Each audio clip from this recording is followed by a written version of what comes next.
Hey smokers, knockoff Draga1 here, and in today's video we have an SSD.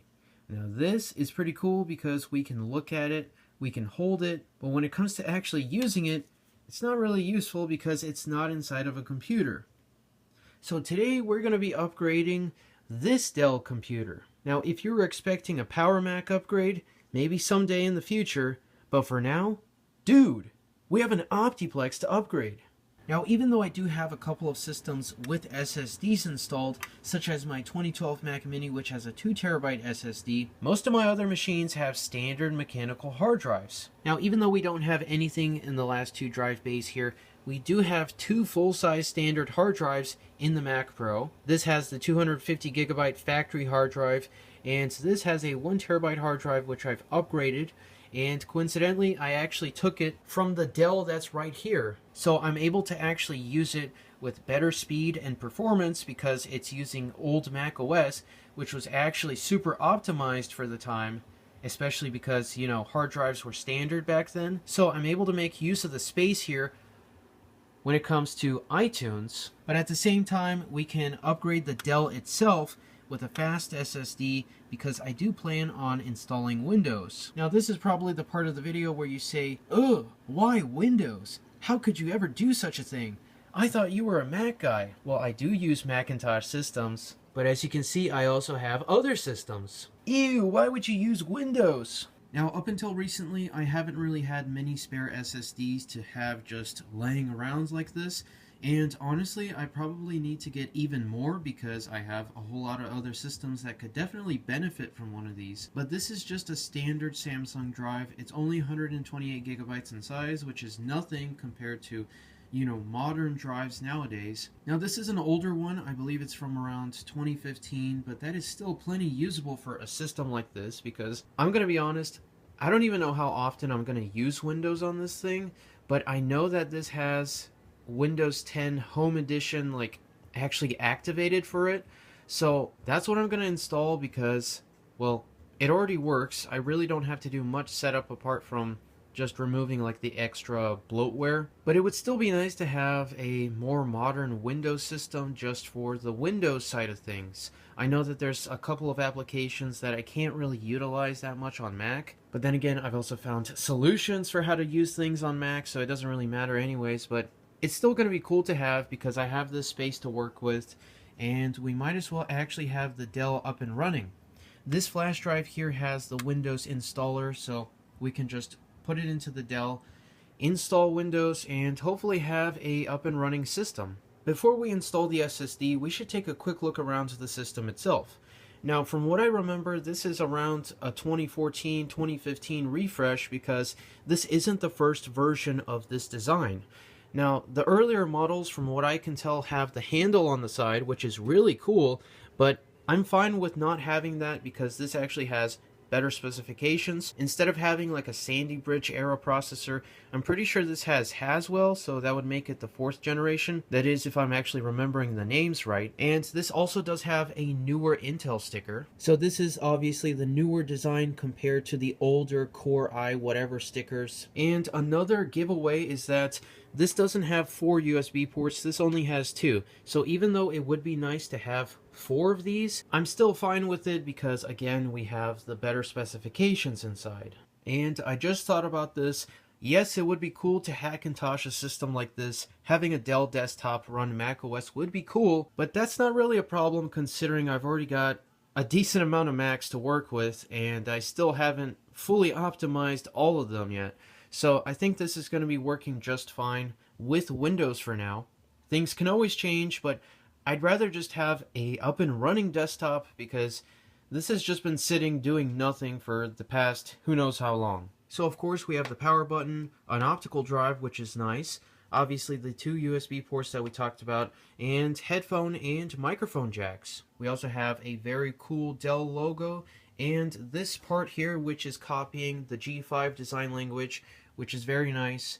And this system, when I initially got it, was very dusty, very filthy. I've cleaned out like 95% of the dust maybe. There is still definitely more that I could clean up, but for the most part, we're not going to have dust flying all over the place anyways. Around the back here, we have obviously the power supply, but we also have a good amount of I/O. Now, if you include the USB ports on the front of the system, we have a total of 8 USB ports, which is fantastic.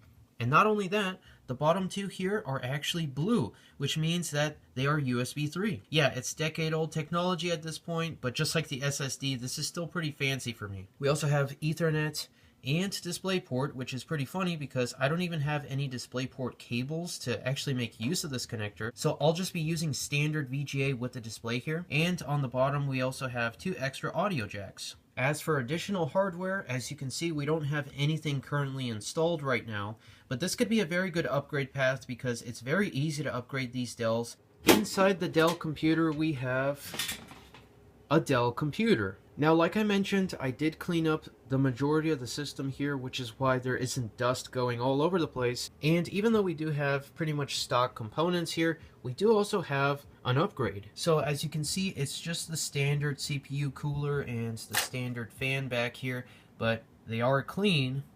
And the RAM itself has actually been upgraded, so we can actually take out the sticks here and see what we're working with. And the power supply, even though it's just a 290 watt power supply, it is 80 plus gold, which is very nice to see. There is the optical drive with room for expandability, and this is where the hard drive would have been. At least that's where it was before I put it into the Mac Pro. And even though we only have one of these hard drive sleds, we're not really going to use this in the first place because it's an SSD and it's not going to fit in this without an adapter, and I don't have one, so we're just going to do the classic, put it inside the empty space here and hope it works. As for the rest of the system, we have PCI slots right here, but I'm not going to be installing anything in today's video. Now, I'm pretty sure that these systems came with 4 or 8 gigabytes as a standard configuration, and this RAM stick is from Samsung. It's a 4 gigabyte module, but we also have this. This is a Corsair stick, and this is actually 8 gigabytes in size, so this brings the total up to 12 gigabytes, which is actually still pretty decent. Yes, it's not 16, it's not something crazy like 32 in the Mac Pro, but 12 gigabytes is still, extra RAM. Now, this is what you call a professional SSD install. So, obviously, you need only one hand because the other one is holding the camera here. Yes, I could set up a tripod. No, I'm not going to. And we just need power. I didn't even have to twist the cable. It's that awesome. So, just, yeah, that looks good. So we just close up the panel.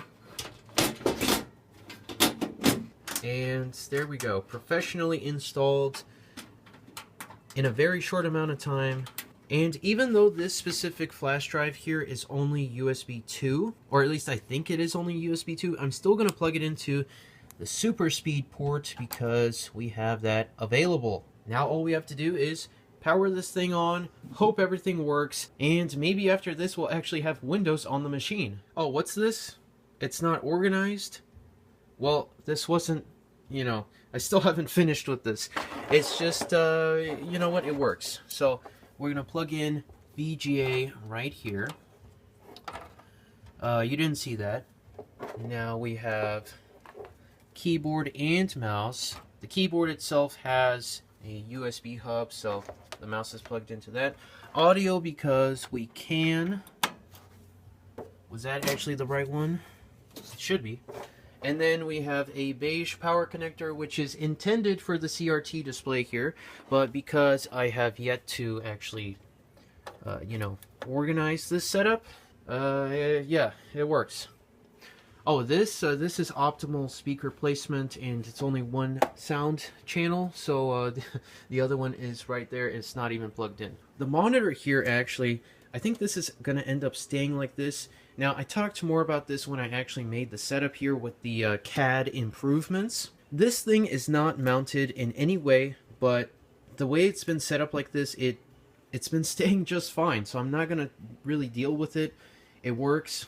I thought about adding a second display here, but for now, this is just a good test monitor.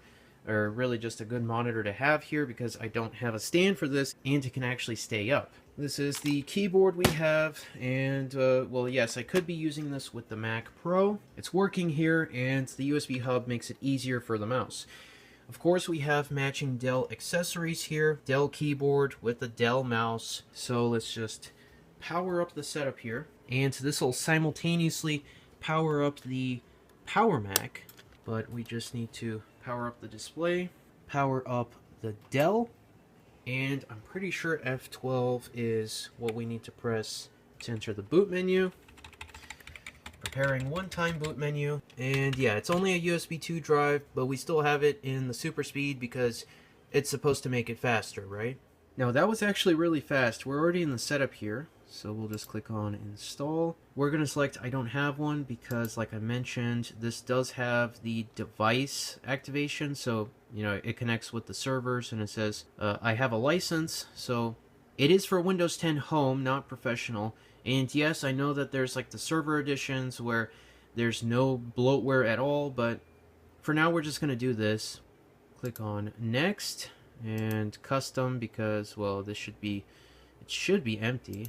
I think it's because I plugged it into the G5 just to verify that it is empty. That's why it showed up like that. But we're gonna select that. Wow, we're installing Windows. This should actually be fairly fast even with only USB 2. Sorry, I had to take a break with macOS here because that's too much Windows for me. Now this is a computer.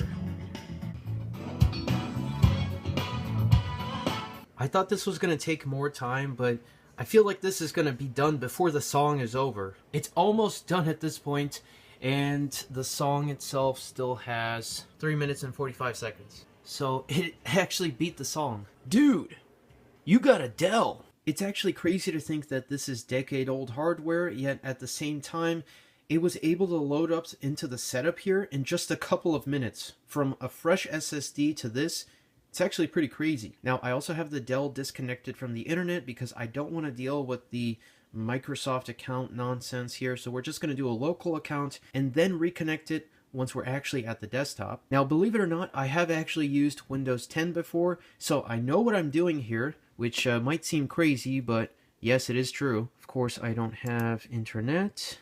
Continue with limited setup because that is the better way, and then we're going to call this Dell Optiplex, just like that.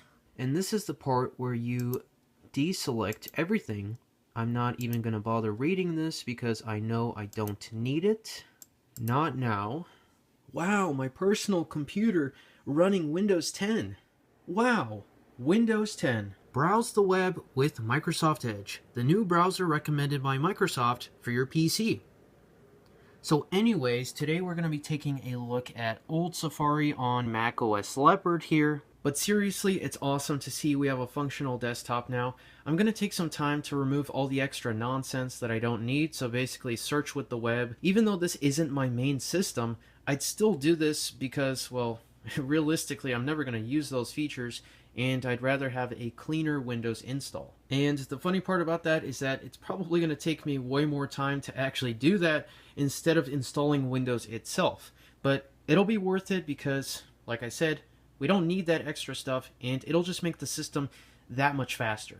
What's pretty funny about all these tech channels out there is that if they have some kind of music, whether it be background or something for demonstration, it's usually something electronic or something that actually matches the tech theme.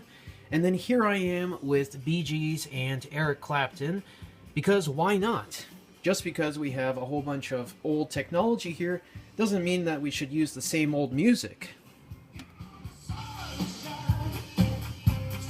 I'm so glad I don't have to deal with this on a regular basis because Windows Update.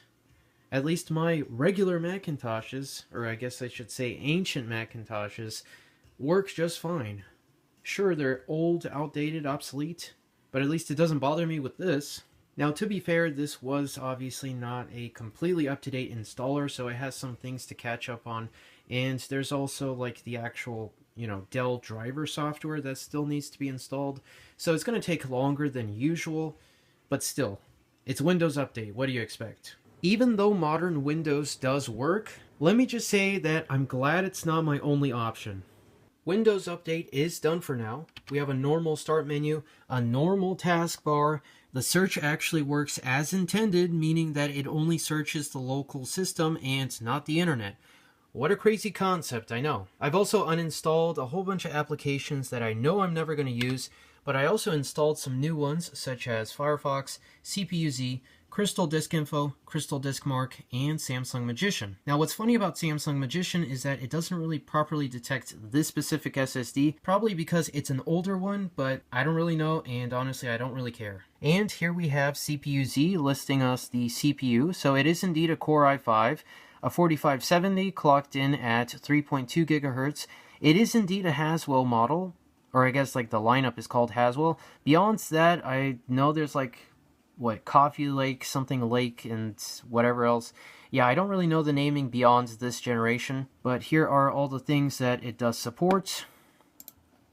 The motherboard is indeed a genuine Dell motherboard, and here we have our 12 gigabytes of RAM working without a problem, which is awesome to see.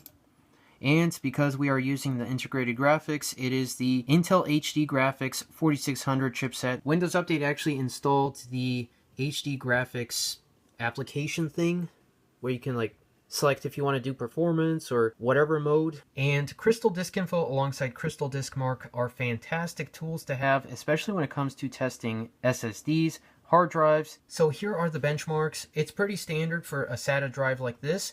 Honestly, I'm happy that it works in the first place. And as for Crystal Disk Info, it says that we still have 96% health. Now it's obviously not like, 100% brand new, but what do you expect out of a drive from 2015? The fact that it doesn't have any slowdown or any like weird storage problems at all is good enough for me. Now that we have the SSD and Windows installed, we should really take a closer look at where this thing is going to stay, because right now the setup is kind of a mess. Now it looks worse than it actually is because those cables in the back were for this Dell Optiplex, and that was kind of more like a test setup with the beige setup here. We're going to remove those cables for now.